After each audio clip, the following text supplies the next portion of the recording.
gentlemen, welcome to the new studio, as Kurt pointed out. This is the awful-looking decor that's in Mr. H. Debbie Barbell's office. Welcome to Week 7, a early edition of Week 7 because we have Thanksgiving. We have Thanksgiving. Thanksgiving Day edition. Yeah, gave everyone off Wednesday. Do you like that idea, giving people off Wednesday? I think it's the right thing to do. It's the right thing to do? Okay. We're not NBA professionals. We're not NBA, yeah, exactly. So tonight we had 4 games scheduled. We hoped, unlike last week, one of them would be good. I don't think we had that one. Well, we had one good game. No, you're right. We did have one good game. But with all things considered, it could have been a lot worse a game. You know, they only had... Oh, we'll get to that. First game we're going to talk about is VII Solar taking on the Monstars.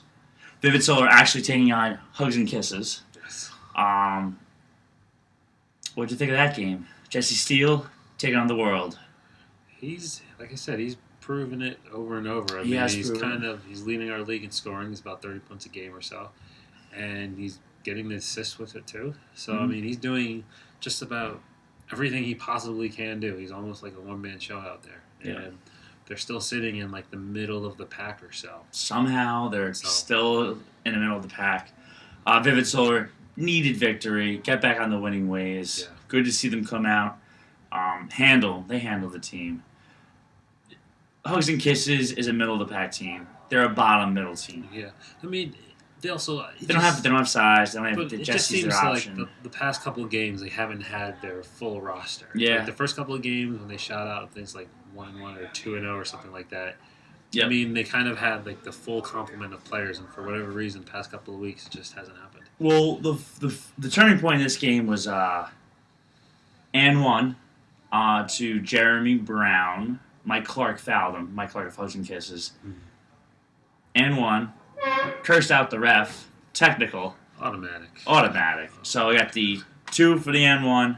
The and 1 got one of the 2 technical foul shots. Then they got the ball, and they hit it 2. So 8 points win. Like that. Game's over. Literally, the game was over. When he said, game had ended. But Hugs and Kisses falls. VII Solar now 4-3.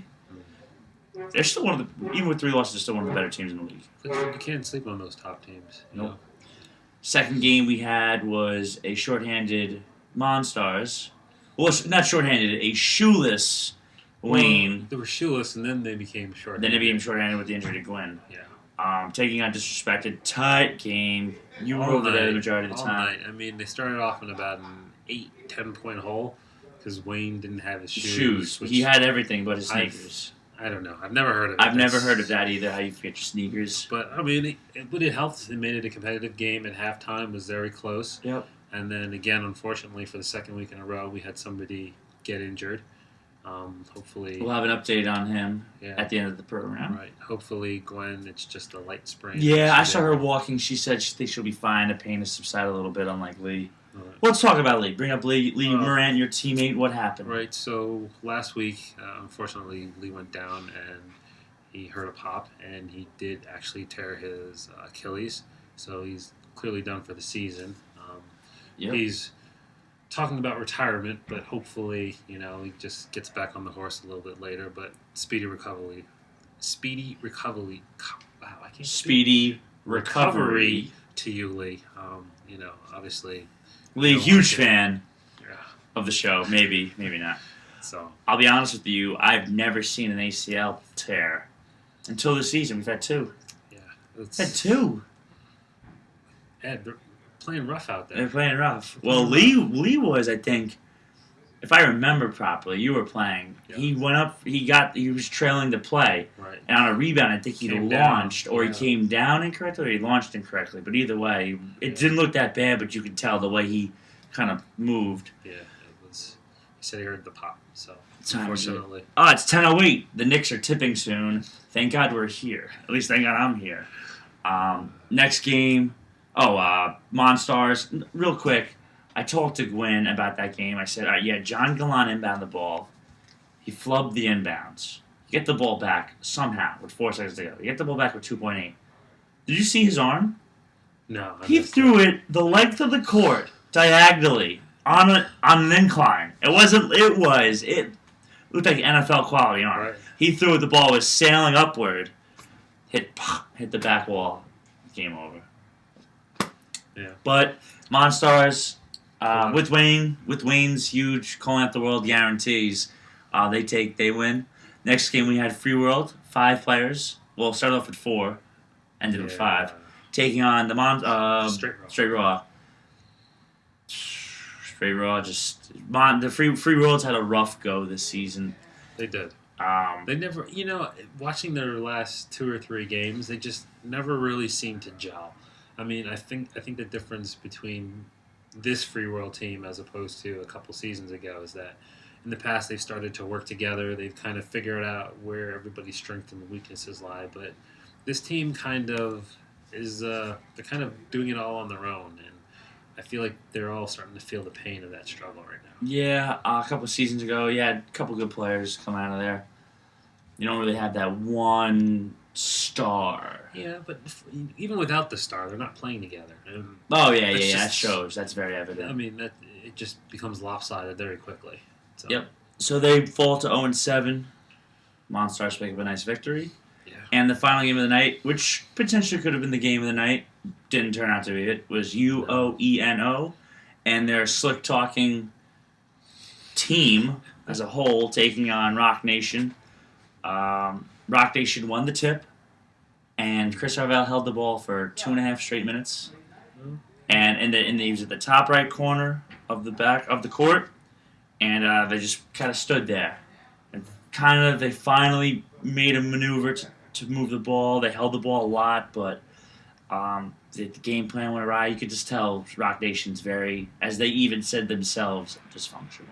Well, it happened last game against Monstars, and they get down a little bit, and the house just folds on them for whatever reason. I mean, they go away from whatever plans they've come up with, and I mean, even if it's a bad plan, at least stick to it. So. We actually have a note here from Chris Harvell. He actually said this after the game. It is his last game he will ever play for Rock Nation. Wow. He says that he would rather play on the free agent team next season than play for Rock Nation. So that tells you the type of, now I'm not to say dysfunction, but I guess they came up with a game plan and they just go away from it. I don't know. I don't know why. I'm not gonna put words in people's mouths. I don't know. Harvell walking off the court, whether it be in anger, but now it's a permanent. He said it. It's on the airwaves now. Bombshell. It's bombshell. Huge. Free agent. Free agent for next season. You know who could use a guy like Harvell? A reunion of Oren, Rick Fearson, and Chris Harvell. They'll be like OM Stars, OM Monstars, O Monstars, something like that. But that game, you already know, they just score. They won that game very handily. They've clinched the top seed. Who's gonna beat them? I don't know. See what happens. We'll see what happens in the postseason. Big playoffs are always a little bit of a playoffs different animal. I like the playoffs. Always intense. This fall's a little different. I think the spring and the winter are a little bit better. The fall is good, but people that post-summer hiccup, they kind of just let themselves go. I'm just a little sluggish, so we'll see what happens. So, Kurt, what are you doing on Thanksgiving? Anything good? Just family. Just family. Just the day off and some family. Quiet, I'm not rushing out to Black Friday. I don't need anything. God, you actually, if you buy 10 items and you buy them during the Christmas season, you actually will only save maybe 4%. They do studies on this type of stuff as you would waiting in Black Friday. Yeah. You don't save that much because everything's usually on sale except for that one crazy app, that laptop that's $100 that breaks within 2 weeks. I'm not waiting online all day for that. Child, please. I'll pay the extra $50. Yeah, exactly. It's not worth it. And you look stupid with your tent. You look like a fool.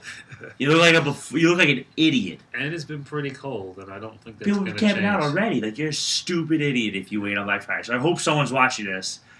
Yeah, sort of. I have a mustache. I hope someone's watching this and they realize that they're an idiot for waiting on Black Friday. Now the stores are opening Saturday. Thanksgiving night? Thursday night. What a joke. How ridiculous is that? I'd be pretty upset if I was an employee? Yeah. What is this coming to? It's not that Kurt, important. what is this coming to? It's not that important. Not that important. Mm. What's your favorite food on Thanksgiving? Like I said last week, sweet potato pie. That's right, sweet potato. You did say that last week. Nice. You know what's great about Thanksgiving? The day after Thanksgiving, the leftovers. Besides giving thanks, of course, the reheating of the leftovers is always great. And you gotta watch today football. No. Basketball. Oh, basketball. Man. This is a basketball show. I could watch both, man. You get the Watch Now app. Sounds good. All right, so you're gonna watch basketball. I'll watch football and basketball. Okay. Are you doing anything special, family? Family, just having the family over at my parents' house. Are we getting a razor too? No, we're not getting any razor. This might go into December. The goal would be my birthday with this on. January. Hey. Tom Selleck. I'm coming for you. That's true. We're going way over. For Kurt, I'm Ed. Happy Thanksgiving, and we'll see you